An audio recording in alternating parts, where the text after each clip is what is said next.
तो मोदी के जाल में फंसी गए नीतीश कुमार। नीतीश सोच रहे थे उन्होंने किया बीजेपी के साथ खेला, उन्हें नहीं पता यह तो मोदी का ही प्लान था। जहां नीतीश की सोच खत्म हो जाती है, मोदी की सोच वहीं से शुरू होती है। बिहार की असली पिक्चर अभी बाकी है मेरे दोस्त। बिहार में नीतीश कुमार सोच रहे हैं कि भाजपा को धोखा देकर उन्होंने बहुत बड़ा खेला कर दिया।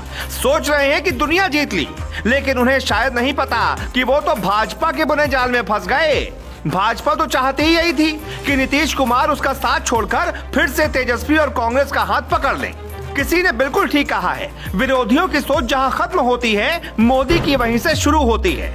नीतीश कुमार ने भाजपा का साथ छोड़कर वापस से आरजेडी कांग्रेस का हाथ थामा तो लोगों को लगा ये तो भाई भाजपा के लिए बड़ा झटका है, ये तो मोदी के लिए बड़ा झटका है। लेकिन लोगों को शायद इसके पीछे की असली कहानी ही नहीं पता। वो कहानी हम आपको बताते हैं, एक एक करके समझाते हैं कैसे नीतीश कुमार मोदी और शाह के बुने जाल में फंसते चले गए। जाल नंबर 1, जानबूझकर भाजपा ने नीतीश पर बनाया अलग होने का दबाव। नीतीश को पता ही नहीं है कि भाजपा खुद चाहती थी कि नीतीश भाजपा से अलग हो जाएं। इसी वजह से बीते कुछ दिनों से भाजपा की तरफ से जानबूझकर सरकारी कामों में नीतीश पर दबाव बनाया जा रहा था। इस तरीके के बयान दिए जा रहे थे कि नीतीश की ईगो पर ठेस लगे।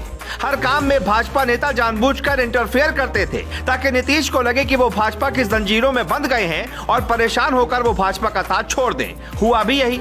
नीतीश को लगा कि भाजपा के साथ काम करने में उन्हें दिक्कत हो रही है, इसी वजह से उन्होंने भाजपा से अलग होने का फैसला ले लिया।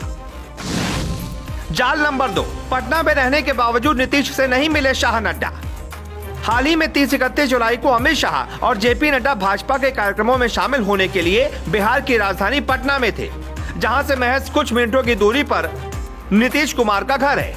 लेकिन उसके बावजूद दोनों ने ही नीतीश को भाव नहीं दिया और उनसे मुलाकात नहीं की, जबकि गठबंधन की सरकार का कायदा यही कहता है कि भाजपा के इतने बड़े नेता अगर बिहार की राजधानी गए हैं तो भले ही कुछ मिनटों के लिए सही वहां के मुख्यमंत्री से मिले।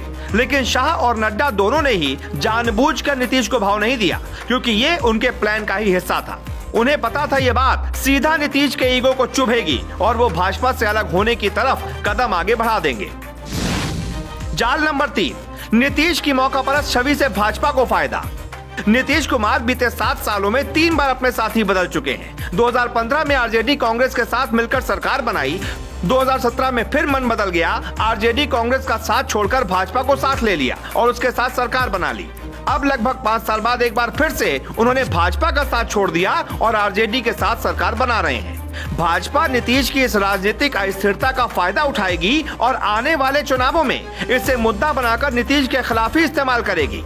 बिहार के लोगों को यह एहसास करवाएगी कि आप वोट किसी को देंगे, सरकार किसी की बनेगी, क्योंकि नीतीश अपने सियासी नफे नुकसान को देखकर फैसले लेते हैं और कभी भी अपने साथी बदल लेते हैं। इसीलिए इस बार भाजपा को पूर्ण बहुमत की सरकार बनवाइए ताकि बिहार को एक स्थिर सरकार मिल सके।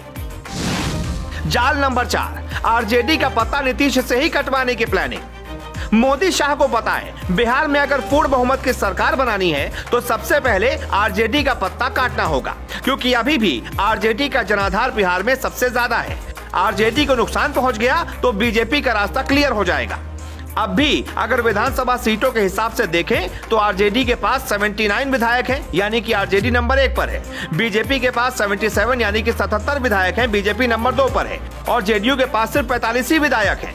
यानी अगले चुनावों में भाजपा को आरजेडी से कम 30 सीटें और जेडीयू से महज 10 सीटें छीननी है। इतने में ही उसकी पूर्ण बहुमत की सरकार बन जाएगी। इसीलिए बीजेपी चाहती थी कि नीतीश और तेजस्वी मिलकर सरकार बना लें ताकि दोनों की राजनीतिक महत्वाकांक्षाओं का टकराव हो, और ये टकराव तभी होगा जब दोनों साथ मिलकर सरकार चलाएंगे।